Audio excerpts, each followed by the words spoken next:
முகில் Michael வாழ்க்கையில் மறைந்திருக்கும் ரகசியங்களை தேடி செல்லும்போது அவன் எதிர்கொள்ளும் உண்மைகள் அவனது குடும்பம், உறவுகள் மற்றும் தனிப்பட்ட அடையாளத்தை முற்றிலும் மாற்றுகின்றன. ஒவ்வொரு வெளிப்பாடும் அவனை இன்னொரு மர்மத்தின் ஆழத்திற்குள் இழுத்து செல்கிறது. இறுதியில் உண்மையை எதிர்கொள்வதற்கான தைரியம்தான் அவனது விதியை தீர்மானிக்கிறது. ரொம்பவுமே சஸ்பென்ஸா, த்ரில்லரா, சுவாரஸ்யமா போகிற இந்த கதையை கேட்க ஆரம்பிக்கலாமா? மழை விடாது பெய்து கொண்டிருந்தது. காரை ஓரமாக நிறுத்திவிட்டு அவன் சிகரெட்டை பற்ற வைத்தான். இன்னும் 2 மணி நேரத்தில் பொள்ளாச்சி போய் சேர வேண்டும். நெடுஞ்சாலையின் வளைவில் ஒரு மூலையில் நின்று கொண்டிருந்தான். காலையிலேயே கிளம்பியிருக்க வேண்டும், என் நேரம் என நினைத்து கொண்டு இருக்கும்போது செல்பேசி வினோத காலிங் ஒன்று ஒலித்தது. டேய் முகில், எங்கடா இருக்க? இன்னும் கொஞ்ச நேரத்துல விடிஞ்சிரும். சொல்றா, வந்துட்டு தான் இருக்கேன், கண்டிப்பா வந்துருவேன், பெருந்துறை தாண்டியாச்சு. சிகரெட்டின் தலையை நச்சுவிட்டு முகில் காரை உசுப்பினான். ரஹ்மான் பாடத் தொடங்க கார் மறுபடி வேகம் எடுத்தது. வெளியில் மழை இன்னும் விடுவதாக தெரியவில்லை. வைப்பரை ஆன் செய்தான். இடம் பிடிச்சிக்க பாரு, எங்கேயோ ஒரு மூலையில். இப்போ தான் சென்னையில வீடு வாங்கி செட்டில் ஆயாச்சே, சென்னையில இல்லாத இடமா பார்ட்டி பண்ண? ஆஃபீஸ் பேசி லீவ் வாங்குறதுக்குள்ள மானமே போகுது. இதுல மதுக்கிட்ட வேற போய் சொல்லணும். இனி இவனுங்க எங்க கூப்பிட்டாலும் முடியாதுன்னு சொல்லிட்டு வந்துடணும். தேவையில்லாத அலைச்சல் என முகில் நினைத்தான். எப்படியோ இந்த மலையை தாண்டி சேருமிடத்திற்கு சென்றால் போதும் என நினைப்பில் காரை முகில் இன்னும் வேகப்படுத்தினான். காரின் வேகத்திலேயே பொள்ளாச்சி வந்து சேர்ந்தது. வழிக்கிளைகளாய் பிரிந்திருந்தது. சாலையோரமாக ஒருவர் தளர்வான நடையுடன் சென்று கொண்டிருந்தார். முகில் காரை மெதுவாக அவரை உரசியபடி நிறுத்தினான். கண்ணாடியை இறக்கியதை பார்த்த அவரும் தன் நடையை நிறுத்தினார். ஐயா, புலிப்பட்டி ஜமீனுக்கு வழி எப்படி என்று அவரிடம் கேட்டான். அவரின் கைகள் நடுங்கிக் கொண்டிருந்தது. இடுகையை கண்களை சொருகி, அங்க யார பார்க்கணும் தம்பி என நடுங்கும் குரலில் கேட்டார். விஷ்ணு, என் ஃப்ரெண்டு ஒருத்தன் இருக்கான், அவனை தான் பார்க்கணும் தாத்தா. இந்த இருட்டு நேரம், மழை வேற பெஞ்சி போற பாதை ஒன்றும் சரி இருக்காதே தம்பி. அவசர வேலையா வந்தேன் பெரியவரே. ஆமா, இந்த மழை வேற. வழி கேட்டால் சொல்லிவிட்டு போக வேண்டியது தானே. இவர் வீட்டுக்கா வழி கேட்கிறோம்? முகில் எரிச்சல் ஆனான். இதோ இந்த பக்கம் போனீங்கன்னா ஒரு காட்டு வழி வரும், அதுல போனா 15 நிமிஷத்துல போயிடலாம் தம்பி. சரிங்க ஐயா, ரொம்ப நன்றி. முகில் கார் கண்ணாடியை ஏற்றினான். கார் மறுபடியும் வேகம் எடுத்தது. கார் போகும் வழியையே அந்த பெரியவர் உற்று பார்த்து கொண்டு இருந்தார். அவரிடம் இருந்து விஷம புன்னகை உதிர்ந்தது.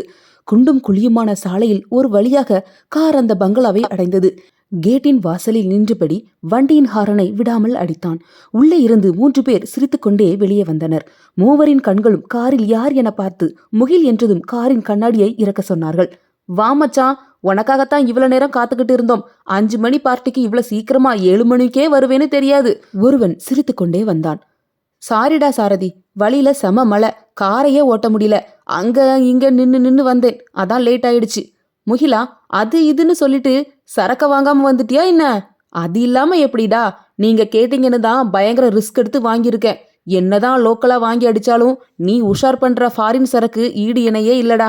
ஏண்டா வினோத், உங்களுக்கு வேற இடமே கிடைக்கலையாடா? ஊரை விட்டு வந்து இந்த பேய் பங்களா தான் வைக்கணுமா? கோச்சுக்காத மச்சி, இது நம்ம விஷ்ணுவோட தாத்தா பங்களா. மனுஷன் அந்த காலத்திலேயே செழிப்பா வாழ்ந்தவர். அது மட்டும் இல்லாம இங்கதான் போலீஸ் கெடுபிடி எல்லாம் இல்ல. லாட்ஜ்ல நம்ம இஷ்டத்துக்கு ஆட முடியுமா? போன வருஷம் பார்ட்டிலேயே கேஸ் ஆகி இருக்க வேண்டியது. யார் புண்ணியத்திலோ தப்பிச்சோம். எல்லா வருஷமும் அதே மாதிரியெல்லாம் அலைய முடியாது, புரிஞ்சுக்க மச்சி. இங்க எவனும் வரமாட்டான். லேட்டா வந்துட்டு வெறுப்பேத்தாத. பாட்டில வெளியே எடு, கச்சேரியா ஆரம்பிக்கலாம். முகில் தன் பையினுள் கைவிட்டான். வரிசையாக பாட்டில்களை எடுத்து நீட்டினான். நம்ம நீண்ட கால நட்புக்காக சியர்ஸ்.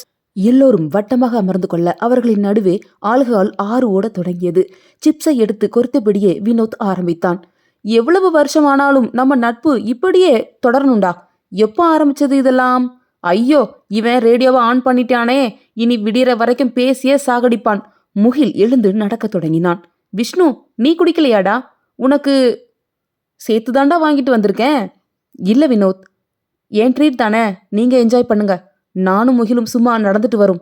முகில், வாமச்சி, அரண்மனையை சுத்தி காட்டு. இங்கேயே சும்மா உட்கார்ந்திருந்தா போர் அடிக்கும் என்றான். உள்ளே 6 அடி உயரத்தில் ஓவியமாக கிழவர் ஆனாலும் கம்பீரமாக புலிப்பட்டி ஜமீன் சிரித்து கொண்டிருந்தார். அரண்மனை எங்கும் பூஜாடி, நிலை கண்ணாடி, கலைப்பொருட்கள் நிறைந்திருந்தன. திரும்பிய பக்கம் எங்கும் கருப்பு வெள்ளை படங்கள், உள்நாட்டு வெளிநாட்டு தொன் சின்னங்கள் என நிறைந்திருந்தது. விஷ்ணு, உன் தாத்தா அரண்மனையவே ஒரு மியூசியமா மாத்தி வச்சிருக்காரு. ஆமாடா, அவருக்கு இது ஒரு ஹாபி. அவரும் அவர் கூட அவர் ஃப்ரெண்டும் அந்த காலத்திலேயே ஊர் ஊருவா சுத்துவாங்க. தாத்தா எங்க போனாலும் கை நிறையா அந்த நாட்டோட பொருள் ஏதாவது வாங்கிட்டு வந்து சேர்த்து வைப்பாரு. அந்த காலத்திலேயே அவர் போகாத நாடுகளை விரல் விட்டு எண்ணிடலாம். நான் சின்ன பையனா இருக்கும்போது இங்க கூட்டிட்டு வந்து கதை கதையா சொல்லிட்டு இருப்பாரு. இப்போ உன் தாத்தா எங்கடா? மனுஷனுக்கு 103 வயசு ஆச்சுடா.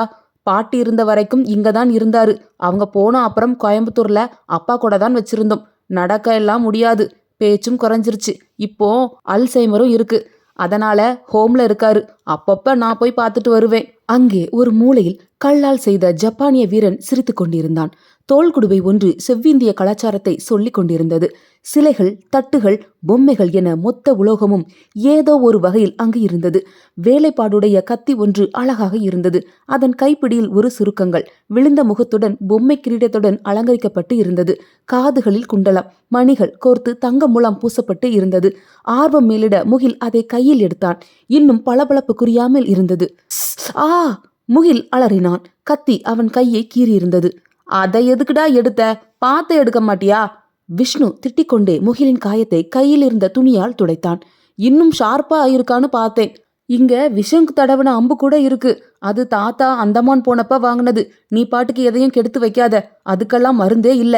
போட்டோக்களின் வரிசையில் கடைசியாக மூளையில் மரத்தால் செய்த அம்புக்கூடு தொங்கிக் கொண்டு இருந்தது. சரிடா, சும்மாதான் கையில எடுத்தேன்.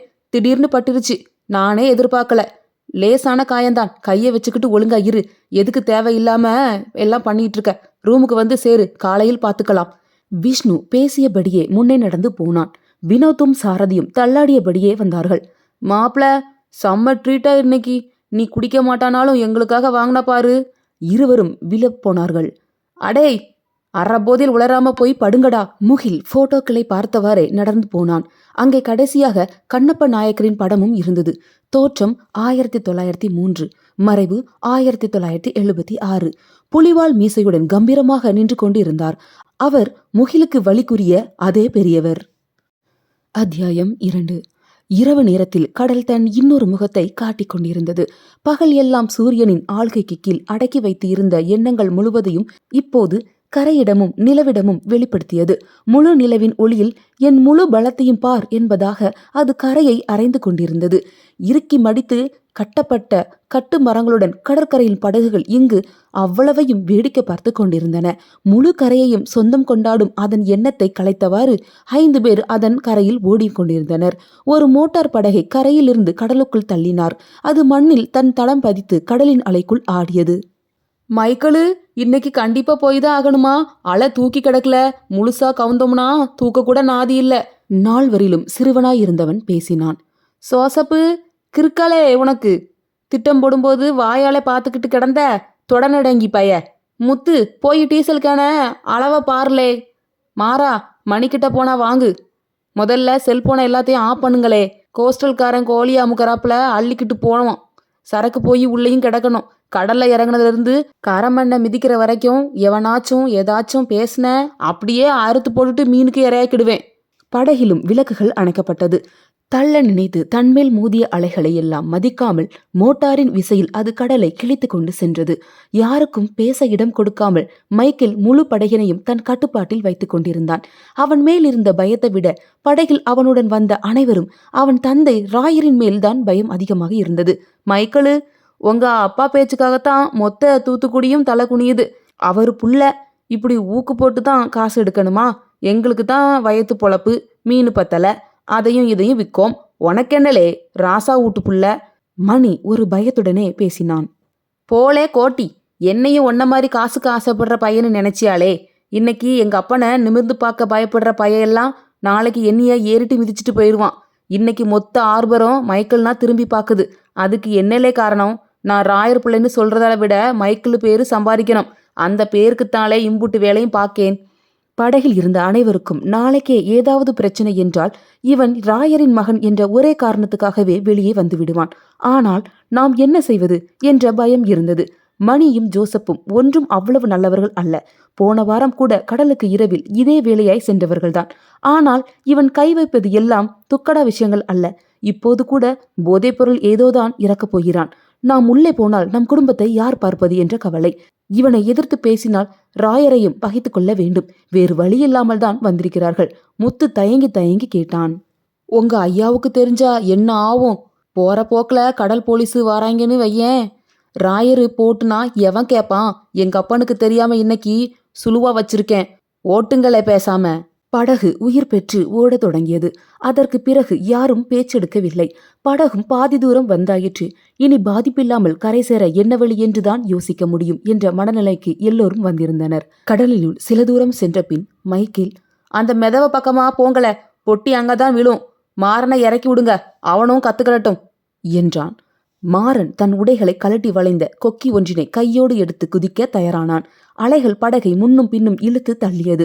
மிதவை ஒன்றின் அருகில் நின்று கொண்டு அடுத்த படகின் வருகைக்காக காத்திருக்க தொடங்கினர். தங்கள் இருப்பை காட்டிக்கொள்ள கடல் மிதவை போல் மின்னும் விளக்கை எரிய விட்டனர். 20 நிமிடங்கள் கழித்த பின்னர் தொலைவில் இருந்து வெண்புள்ளியாய் படகு ஒன்று வந்து சேர்ந்தது. அதிலிருந்து ஒருவன் டார்ச் லைட்டை அடித்து வெளிச்சம் காட்டினான். பதிலுக்கு இவர்கள் படகில் இருந்தும் சமிக்கை வெளியானதை உறுதிப்படுத்தி கொண்டு மரப்பெட்டி ஒன்றை மிதவையுடன் சேர்த்து கட்டி கடலுக்குள் தள்ளினர். பின்பு கடகு தன் வந்த திசையிலேயே திரும்பி சென்றது. வெற்றுடம்புடன் நின்றிருந்த மாறன் குளிரில் வெடவெடத்து போயிருந்தான். குதில கோழி மாறி வெடவெடத்து நிற்கான். மைக்கேல் முதுகை தட்டினான். தலையில் மூச்சுவிட முகமூடியை மாட்டி மாறன் கடலுக்குள் குதித்தான். படகிலிருந்து வெளிச்சம் பார்த்து கடலில் ஆடிக்கொண்டிருந்த பெட்டியை மாறன் இழுத்தான். தன் முதுகில் இருந்த கொக்கியை மாட்டி கையை தூக்கி சைகை செய்தான். மரப்பெட்டி மாறனுடன் படகை வந்து சேர்ந்தது. படகின் அடி அறையில் வைத்து ஜோசப் பெட்டியை திறந்தான். வெள்ளை வெள்ளையாய் பொட்டிலங்கள் அடுக்கி வைக்கப்பட்டு இருந்தது. லே மக்கா, சரியா இருக்குலே, டெக்குக்கு அடியில வச்சிருக்கேன், கரையில பிரிச்சுப்போம், போட்ட திருப்புங்களே. முத்து தெர்மாக்கோல் பெட்டியை வைத்து மூடினான். பார்ப்பதற்கு ஐஸ் எடுத்து செல்வது போன்ற பாவனையில் இருந்தது. மைக்கேல் இப்பொழுது தன் தெளிவானான். கையில் வைத்திருந்த சாராயத்தை ஒரு மடக்கு ஊற்றிக்கொண்டான். கரையில் எவ்வளவு பங்கு பிரிக்கலாம், எப்படி விற்கலாம் என்பது அவன் மனது இப்போதே கணக்கு போட ஆரம்பித்தது.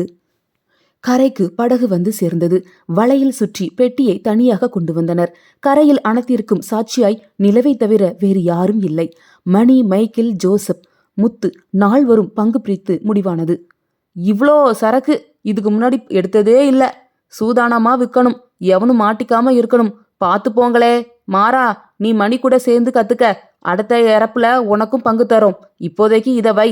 அவன் கையில் 5-6 2000 ரூபாய் தாயல்களை மைக்கேல் திணித்தான். மாறன் அதன் வாங்கி கொண்டு கிளம்பினான். எல்லோரும் சுற்றுமுற்றும் பார்த்துவிட்டு ஆளுக்கு ஒரு திசையில் நடக்கத் தொடங்கினர். மொத்தம் 2 கிலோ ஹெராயின் 100 கிராமாக 20 பொட்டலங்கள் இருந்தது. ஆளுக்கு பங்கு பிரித்தது போக மைக்கேலின் கையில் 7 பொட்டலங்கள் இருந்தன. 50 லட்சம் பெருமானம் இருக்கும். போன முறை போல் 1 லட்சம் 2 லட்சம் எல்லாம் இல்லை. இனி இதை வழக்கமாக்கி கொண்டு இந்த பிராந்தியத்தில் கடல்தாரர்களின் நடுவே ஒரு பெயர் பெற்றுவிட்டால் பிறகு அரசியல் ஆள்பலம் எல்லாம் தானாக வரும். மைக்கேல் தனக்குத்தானே பேசிக்கொண்டான். இந்த பயலுவ எங்க இதை வச்சு பொழைக்க போறானுவ? வழக்கம் போல தாசுகிட்ட கொடுத்து ஆளுக்கு 50,000 வாங்குவானுவ. பொழைக்க தெரியாத பயலுவ. ஆனா இவனுங்க இப்படி இருக்கிற வரைக்கும் தான் நாம பொழைக்க முடியும். இத நேரா தூத்துக்குடி டவுன் பக்கம் கொண்டு போனா கோடி கணக்குல புரட்டிட மாட்டேன். இரவோடு இரவா நல்ல இடம் பார்த்து மறைத்து வைக்கணும். 10 நாட்களுக்குள்ள நல்ல விலை பேசி கை மாற்றிடணும். குட்டியா போட போறது. மைக்கேல் திரும்பி திரும்பி பார்த்தபடியே நடந்து போனான். பாலடைந்த சுவர் ஒன்று வந்தது. அதன் மூலையில் இருந்த கல்லை பெயர்த்து எடுத்தான். பொந்து போன்ற இடம் தென்பட்டது. வழக்கமாய் வைக்கும் அதே இடம். பொட்டலங்களை ஒரு பாலித்தீன் பையில் சுற்றி உள்ளே வைத்து மறுபடியும் கல்லை வைத்து மூடினான். யாரும் பார்க்கவில்லை என உறுதிப்படுத்தி கொண்டான். செல்போனை உயிர்ப்பித்தான். 2 நிமிடங்கள் சோபல் முறித்து பளிரென முகத்தை காட்டியது. தவறிய அழைப்புகள் 20 என காட்டியது. ஒரே நிமிடத்தில் வேர்த்தது. அப்பாவுக்கு மட்டும் தெரிந்தால் அவ்வளவுதான். போன முறை வலை தகராறில் மாட்டிய போதே திருக்கை வாளால் விலாச வந்தார். 2 தெரு தள்ளிதான் வீடு. தெருவில் அனைத்து விளக்குகளும் அணைந்து போயிருக்க அவன் வீட்டு விளக்கு மட்டும் இன்னும் எரிந்து கொண்டிருந்தது. இன்றைக்கு என சொல்லி சமாளிக்கப் போகிறோம் என தெரியவில்லை. பார்த்து கொள்ளலாம் என தைரியத்தை வரவழைத்துக் கொண்டு வீட்டு வாசல்படியை அடைந்தான். என்னலே தொர, எங்க திரிஞ்சிட்டு வரவன்? ராயர் வாசிலேயே மறித்து கேட்டார். சுரேஷ் வீட்டில இருந்து வாரேன். பேச பேச பளிரென கண்டத்தில் ஒரு அறை விழுந்தது. பொறி கலங்கி உலகமே எதிர் திசையால் சுழலுவதாகப்பட்டது. தூணை பிடித்து கொண்டு மைக்கேல் நின்றான். வாயினுள் கரிப்பாக ரத்தம் எட்டியது. இப்பத்தாலே அவன் வீட்டுல அங்க அப்பனை பார்த்துட்டு வரேன். தாயிலா புள்ளன்னு பார்த்து பார்த்து வளர்த்தனா ஊர் முன்னாடி மானத்தை கெடுத்துட்டு சுத்திரியாளே. செயல பார்த்து வந்து 1 மாசம் கூட முடியல. வீடு அடங்கி கெடன்னு சொன்னா வம்பு வளர்த்துட்டுல சுத்திரிறான். காசை கொட்டி கொட்டி படிக்க வச்சேன்ல, படிக்காம கிறுக்குத்தனை பண்ணிட்டு சுத்தனப்பவே வெட்டியிருக்கணும். ஏன் தப்புத்தேன் அடித்து கொண்டே ஓய்ந்து போய் உட்கார்ந்திருந்தார். விடுங்க ராயரே, சின்ன பைய, சொன்னா கேட்டுக்கிடுவான். ஏதோ வயசு கோளாறுல திரியிறான். நான் சொல்லிக்கிறேன், நீங்க விடுங்க. ஏற்கனவே ரத்த கொதிப்பு சக்கரைன்னு 1000 இருக்கு. மனக்கவலை வேற சேர்த்தாச்சியன்னா உடம்பு எம்பிட்டு தான் நிற்கும். இந்த ஜெரால்டு தான் பேர சொல்றானே இல்லையா மைக்கிளு? பேர சொல்ல கர்த்தர்கிட்ட வேண்டாத நாளே இல்ல. தன் நெற்றி சுருக்கங்களை நீவி விட்டு கொண்டே ஃபாதர் பேசினார். இவருக்கு ஏன் என் மேல் இவ்வளவு கரிசனம் என்று தெரியவில்லை. இவர் ஒருவரின் பேச்சுக்குத்தான் அப்பா கட்டுப்படுகிறார். இவர் மட்டும் இல்லை என்றால் அப்பாவிடம் அடி வாங்கியே செத்திருக்க வேண்டும். வளர்ந்த பிள்ளையைப் போலவா நடத்துகிறார்? சீக்கிரம் இவரை விட வளர்ந்து காட்ட வேண்டும். நல்ல வேளையாக படகையும் எடுத்து போன விஷயம் தெரியாமல் போனதை எண்ணி மைக்கேல் நிம்மதி அடைந்தான். இருவர் பேசுவதையும் பார்த்து கொண்டே வீட்டுக்குள் போனான். அதை இருவருமே கவனித்தார்கள். ராயர் எதுவும் பேசவில்லை. புள்ள சாப்பிட்டு இருப்பானா ஃபாதர்? பசி தாங்க மாட்டான். இவ்வளவு பாசத்தை வச்சுக்கிட்டு ஏன் அவனை அவ்வளவு கண்டிப்பா வளர்க்குறீங்க ராயரே? என்னைய விடுங்க ஃபாதர், எனக்கு என்ன, நான் வாழ்ந்து முடிச்சிட்டேன். நாளைக்கு நாளும் நான் போறதுன்னா அப்படியே கண்ணை மூடிடுவேன். ஆனா தாயில்லாம இந்த பிள்ளைய யாரு பாத்துக்கிடுவா? அந்த பையன்தான். ஒரு கல்யாணத்தை பண்ணி வைக்கலானு பார்த்தா பொறுப்பாவா இருக்கான். இவனை நம்பி நானே எந்த வீட்டு படியையும் ஏற முடியல. பயப்படாதீங்க ராயரே, கர்த்தர் எல்லாரையும் ரட்சிப்பார். பையனை பத்தி குறைவா மதிக்காதிய, பெருசா வருவான். இப்ப ஏதோ சேர்க்க சரியில்லைன்னு இப்படி சுத்திக்கிட்டு இருக்கான். சொல்றத முறையா சொன்னா எந்த புள்ளதான் மறுத்து போக போகுது? ஏதோ நீங்களும் ஒவ்வொரு வாட்டியும் வந்து பேசுறதுதான் எனக்கு கொஞ்சம் நிம்மதியா இருக்கு. அடிக்கடி வீட்டுக்கு பக்கம் வந்து போங்க ஃபாதர். ஊரே எனக்கு நடங்குது. எனக்கு இப்படி ஒரு புள்ள. அந்த மவராசி எப்படியோ கண்ணை மூடிட்டா. ஆண்டவா! ராயர் பேசிக்கொண்டே மாத்திரையை விழுங்கினார். இப்பொழுதுதான் அவருக்கு கொஞ்சம் ஆசுவாசமானது.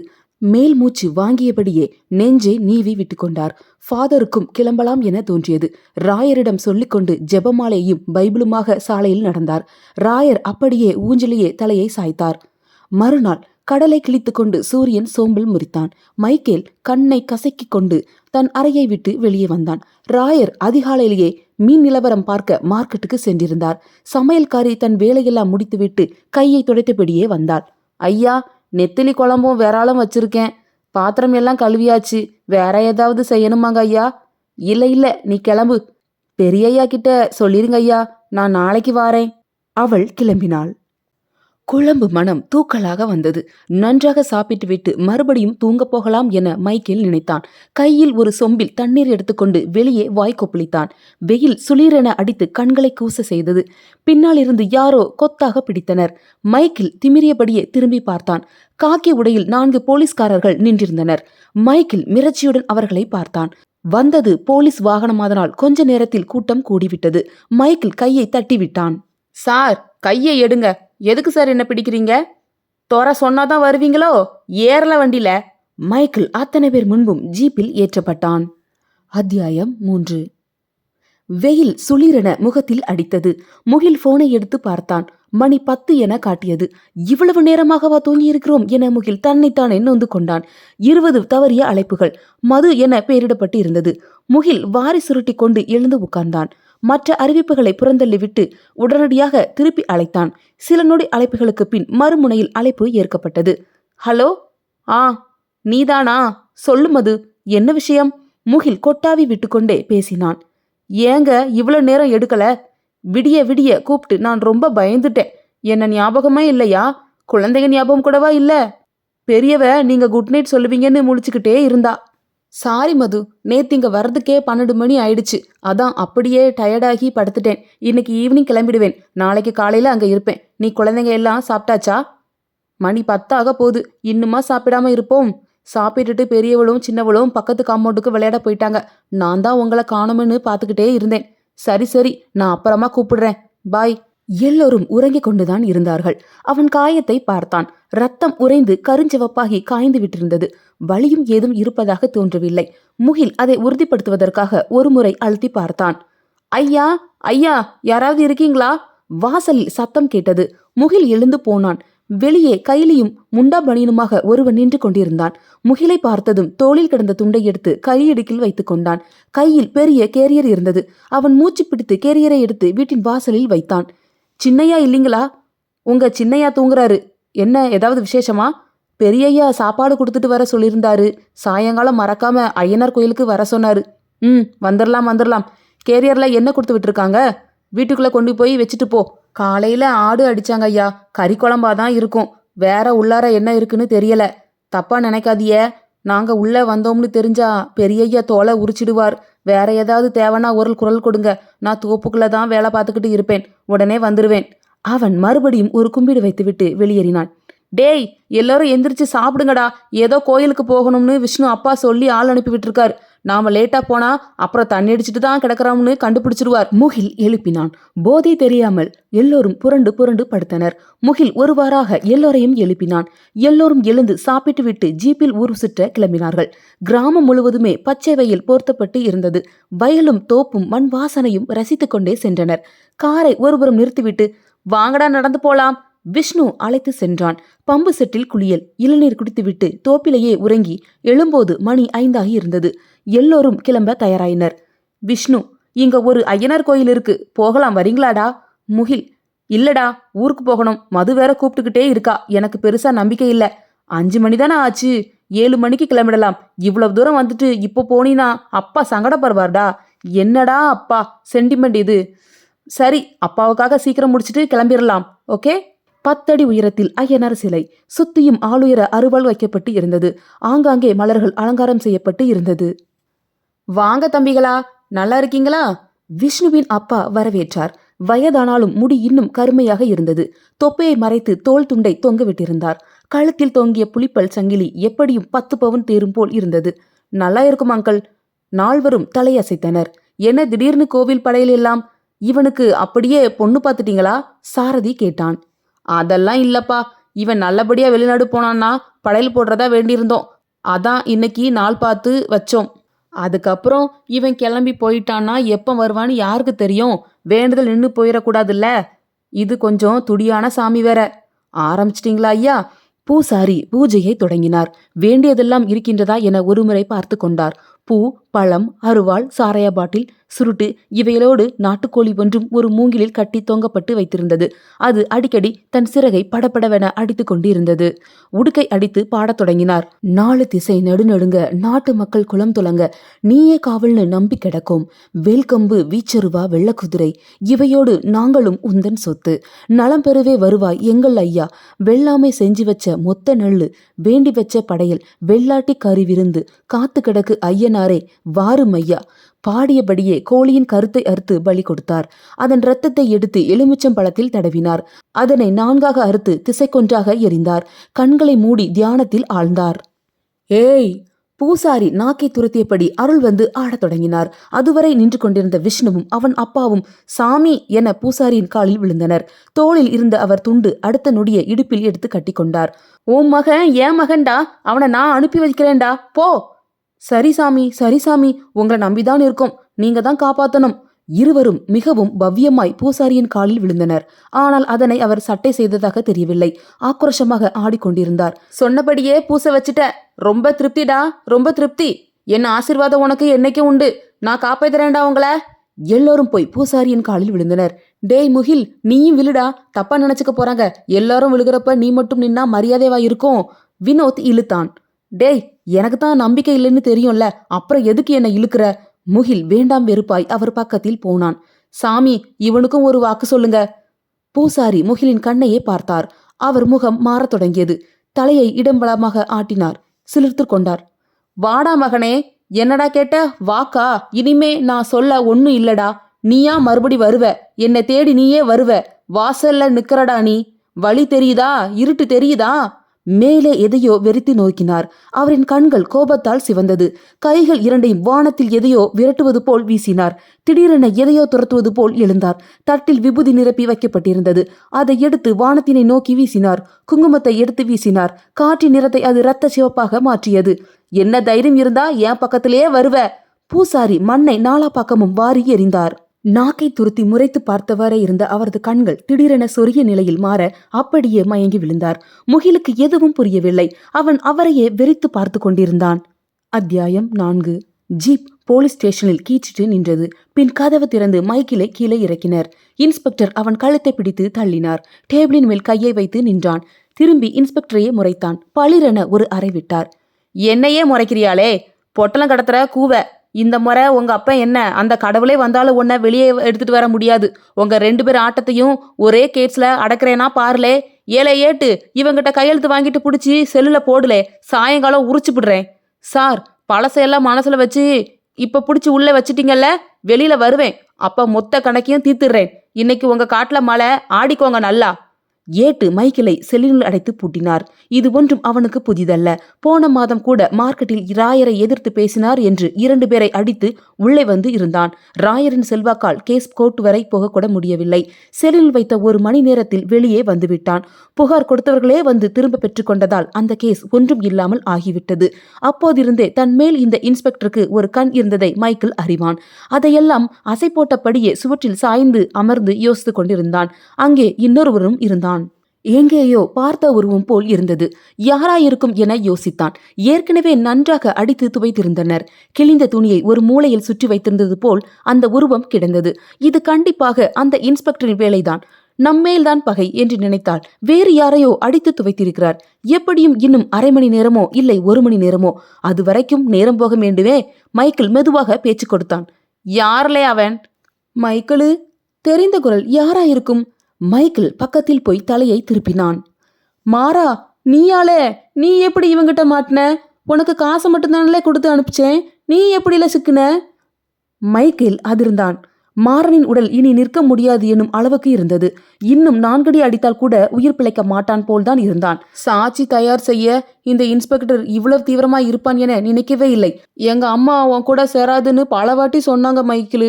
ஆனாலும் நான் பொய்ய சொல்லிட்டு உன் கூடயே தான் சுத்திட்டு இருந்தேன். நீ நல்லவன்னு எங்க அம்மா கிட்ட சொல்லியும் கேட்கல. நேத்து ராத்திரியும் இப்படித்தான் பொய்ய சொல்லிக்கிட்டு உன் கூட வந்தேன். நீ கிளம்பி போயிட்ட. பிறகு நானும் சோசப்பும் ஒன்னாதான் போனோம். வெறும் காசை வச்சுக்கிட்டு ஒன்றும் பண்ணிட முடியாதுன்னு நான் சோசப்புக்கிட்ட நைஸாக பேசி 2 பொட்டலத்தை என் வீட்டுக்கு எடுத்துகிட்டு போயிட்டேன். எங்கள் அம்மா ராவோட ராவா பொட்டலத்தை எடுத்து வந்து ஸ்டேஷனில் கொடுத்துருச்சு. என் பிள்ளைய மிரட்டி விடுங்கன்னு சொல்லவும் அவனுங்க வீட்டிலேருந்து என்னைய தூக்கிட்டு வந்துட்டானுங்க. என் அம்மா முன்னாடி நல்லா தான் பேசுனாங்க. ஸ்டேஷனுக்கு வந்து அடி பின்னிட்டாங்களே. ஆனால் நான் இப்போ வரைக்கும் உன் பேரை மூச்சு விடலலே. எப்படி உன்னை தூக்கிட்டு வந்தானுங்கன்னு சத்தியமாக தெரியாதுல. அதான் நீ என் கூட்டாளின்னு உன் அம்மைக்கு தெரியுமில்ல. தொக்கா பிடிச்சிட்டான். விடல. எங்கேயா இப்போ வந்துருவாரு. நான் உன்னையும் வெளியே கூட்டி வந்துடுறேன். என்னைய நம்பு மைக்கேலு. உன் பேரை சொன்னது நானும் இல்லை.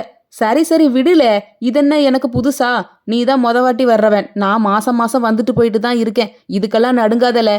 நான் ராயரு மவன். பார்த்துக்கிடலாம். செல்லின் கதவு திறக்கப்பட்டது. சட்டையின் பொத்தான்களை அவிழ்த்தபடியே இன்ஸ்பெக்டர் உள்ளே நுழைந்தார். மாறன் இனியும் அடிவாங்க தெம்பில்லாதவன் போல் செல்லின் மூலையில் சென்று சுருங்கிக் கொண்டான். மைக்கேலை நோக்கி நடந்து வந்தார். மைக்கேலின் அலட்சிய பார்வை அவருக்கு இன்னும் கோபத்தை மூட்டியது. லத்தியை எடுத்து தொடையிலேயே வீசினார். இதை சற்றும் எதிர்பார்க்காமல் மைக்கேல் சரிந்து விழுந்தான். என்னடா முறைக்கிற? உரிச்சிடுற இன்னைக்கு என ஆக்ரோஷமாக கூறிக்கொண்டே அவனை துவைத்து எடுத்தார். ஒரு 15 நிமிடம் அவனை அடித்து தள்ளிவிட்டு வெளியே வந்தார். வியர்வையால் மைக்கேலின் சட்டை முழுவதுமாக நனைந்திருந்தது. தானே கலட்டி செல்லின் மூலையில் வீசி எறிந்தான். ஆங்காங்கே வரி வரியாய் சிவந்திருந்தது. எங்கேயா வரட்டும், நான் வெளியில வந்ததும் இவனுக்கு இருக்கு என கருவினான். மைக்கேல் பேச பேச ராயர், ஃபாதர் இன்னும் 10 பேருடன் காவல் நிலையத்தில் நுழைந்தார். அனைவரின் பார்வையும் ஒரு சேர தன் மீது குவிவதை கண்ட ராயர் தன் மீதுள்ள பயம் இன்னும் யாருக்கும் போகவில்லை என்பதை உறுதிப்படுத்தி கொண்டது. ஆனால் இன்ஸ்பெக்டர் வரட்டும், பார்த்து கொள்ளலாம் என்பது போன்று தன் முகபாவத்தை வைத்துக் கொண்டார். இன்ஸ்பெக்டர், என் பையனை வெளியில விடுங்க. அவர் குரலில் அதிகாரம் தெரிந்தது. இன்ஸ்பெக்டர் அலட்சியமாக ஒரு பார்வை பார்த்தார். ராயரை உட்கார கூட சொல்லவில்லை. நீ எல்லாம் யார் என்னிடம் பேச எனும் தோரணையில் பார்த்து கொண்டே தலையை இடதும் வலதுமாக ஆட்டினார். நீங்க 10 பேரை கூட்டிட்டு வந்துட்டா வெளியில விட்டுருணுமா? முடியாது. ராயரின் நெற்றி சுருங்கியது. மைக்கேல் எதில் மாட்டுவான்? ஏதாவது பெட்டி கேஸாகத்தான் இருக்கும். இதற்கென்ன இவன் இவ்வளவு பேசுகிறான்? இவனையெல்லாம் பேச விட்டதே தப்பு என நினைத்தார். என்ன இன்ஸ்பெக்டர், 10 பேரை கூட்டிட்டு சுத்துறது பெருமைக்குன்னு நினைச்சியா? எல்லாம் பாசக்கார பிள்ளைங்க. இன்னொரு வார்த்தை நீ என்ன மரியாதை குறைவா பேசுறன்னு தெரிஞ்சது கோவத்துல என்ன வேணா செய்வாங்க. என்ன ராயரே, மிரட்டுறீங்களா? அதுவும் ஸ்டேஷனுக்குள்ளேயே வந்து உன் மவன் போதைப் பொருள் கடத்தியிருக்கான். போதைப் பொருள் தடுப்பு சட்டத்துல கைது பண்ணியிருக்கோம். ஒருத்தனையும் வெளியில விட முடியாது. 2 வருஷமாச்சும் உள்ள இருக்கணும். கோர்ட்டுக்கு வாங்க, பேசிக்கலாம். கம்பி எண்ணியாச்சும் இவங்களுக்கு புத்தி வருதான்னு பார்ப்போம். இன்ஸ்பெக்டர் சாயலாக ராயரை பேசினார். திரும்பி ராயர் முறைத்தார். ராயரின் முகம் மாறுவதைக் கண்ட அவரது அடியாட்கள் இன்ஸ்பெக்டரையே அடிக்க வந்தார்கள். எதையுமே கண்டு கொள்ளாமல் திமிராகவே அமர்ந்திருந்தார். தன் ஆட்களை கையமர்த்தி ராயர் இவனை கவனிக்கும் முறையில் கவனித்துக் கொள்ளலாம் என நினைத்துக்கொண்டே திரும்பி நடந்தார். சென்னிலில் இருந்த மைக்கேல் தன் அப்பாவையே பார்த்தான். ராயர் கம்பியின் வழியாக அவனை பார்க்க பார்க்க கோபம் பொங்கியது. தனக்கு இப்படி ஒரு அவமானத்தை தேடி தந்துவிட்டானே என்று அவன் அருகில் ஒரு அறைவிட வந்தவர் அவன் காயங்கள் எல்லாவற்றையும் பார்த்து அதிர்ந்து விட்டார். மைக்கேல் நிற்கவே சக்தியில்லாமல் நடுங்கிக் கொண்டிருந்தான். படிச்சு சொன்னேனடா, ஒழுங்கா பொழைச்சிக்கோன்னு இப்படி பண்ணிட்டு வந்து நிக்கிறியேடா, அடிச்சிட்டானுவளா? அதெல்லாம் ஒன்றும் பெருசு இல்லப்பா, நீ தான் வெளியே எடுப்பேன்னு பார்த்தேன். என்ன சொல்றான் அவன்? இந்த வாட்டி என்ன கேஸு போட்டிருக்கான்? நான் உன்னை வெளியே எடுக்கிறேன்டா, கவலைப்படாத. நீ போதை மருந்து கடத்தினேன்னு சொல்றான்டா அந்த இன்ஸ்பெக்டரு. எலை, அப்படி ஏதாவது கை வச்சியா? அப்பா, அது வந்து மைக்கிளுக்கு சொல்வதா வேண்டாமா என குழப்பமாக இருந்தது. ஊருக்குள் சண்டை போட்டு சுற்றுவதற்கே அடி விளாசுவார். அவரிடம் போய், அதுவும் அவர் படகிலேயே கடத்திய விஷயம் தெரிந்தால் இவரே செத்து தொலை என்று சொன்னாலும் ஆச்சரியப்படுவதற்கில்லை.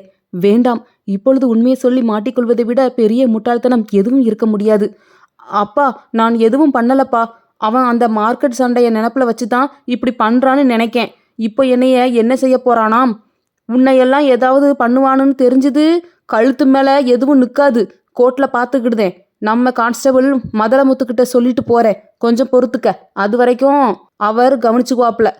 அப்பா, அப்படியே மாறனையும் கொஞ்சம் கவனிக்க சொல்லுங்க. அவன் யாருலே நோண்டிக்கிட்டே நிற்கான்? உன் கூட்டாளியா? ஆமாப்பா, அவன் அம்மா சொல்லித்தான் என்ன சிக்க வச்சிருக்காங்க. அவனையும் புடிச்சு உள்ளத்தான் வச்சிருக்காங்க. ராயர் எட்டி பார்த்தார். மாறனுக்கு இறுதி நம்பிக்கையும் போய்விட்டிருந்தபடியால் ஒடுங்கி போய் உட்கார்ந்திருந்தான். ராயருக்கு அவனை அடையாளம் தெரிந்தது. அவன் தாய் மீன்தான் விற்கிறாள். யாருலே அவன்? பேச்சி மவனா? ஆமாங்கய்யா. மாறன் நடுக்கத்துடன் பதில் பேசினான். அவன் உடம்பில் பேசுவதற்கு கூட தெம்பில்லை என பார்த்தாலே தெரிந்தது. நிற்பதற்கே முடியாமல் அவன் கால்கள் நடுங்கிக் கொண்டிருந்தது. இனி பார்த்து கொள்ளலாம் என ராயருக்கு ஒரு யோசனை மனதில் பளிச்சிட்டது. மைக்கிளை பார்க்கும்போது ராயரின் கண்கள் முழுவதும் கண்ணீர் முட்டி கொண்டு வந்தது. தன் மகனை எப்படியாவது வெளியில் எடுத்துவிட வேண்டும் என்ற முனைப்புடன் ராயர் வெளியே வந்தார். இன்ஸ்பெக்டர் இருவரையும் ஒரே சேர தோற்கடித்து விட்டதையும் மைக்கிளை 2 வருடம் உள்ளே வைக்கப் போவதையும் எண்ணி சிரித்து கொண்டார். அத்தியாயம் 5. காற்று சிலிரென அடித்தது. முகில்கார் கண்ணாடியை இறக்கிவிட்டான். பொழுது புலர தொடங்கியிருந்தது. நேற்று இரவு 7 மணிக்கு கிளம்பியது. எப்படியாவது சீக்கிரமே போய்விடலாம் என விடிய விடிய காரோட்டியதில் தோள் வலித்தது. விடியற் காலையில்தான் பெருங்குளத்தூர் தொட முடிந்தது. சாறை சாறையாக செல்லும் வாகனங்கள் வழிவிட இடமில்லாமல் மேய்ச்சலுக்கு நின்றுவிட்டு திரும்பும் மாடுகளைப் போல் மெதுவாக நகர்ந்தது. முகிலுக்கு தலை விண்ணென்று தெரித்தது. இனிமேல் தன்னால் பொறுமையாக இருக்க முடியாது என நினைத்த முகில் சாலையோரமாக இருந்த டீ கடைக்கு அருகில் காரை நிறுத்தினான். சிகரெட் ஒன்றின் தலையை கொளுத்தி மதுவுக்கு கால் செய்தான். மது, சென்னைக்கு வந்துட்டேன். வீட்டுக்கு வரும்போது உனக்கு ஏதாவது வாங்கிட்டு வரணுமா?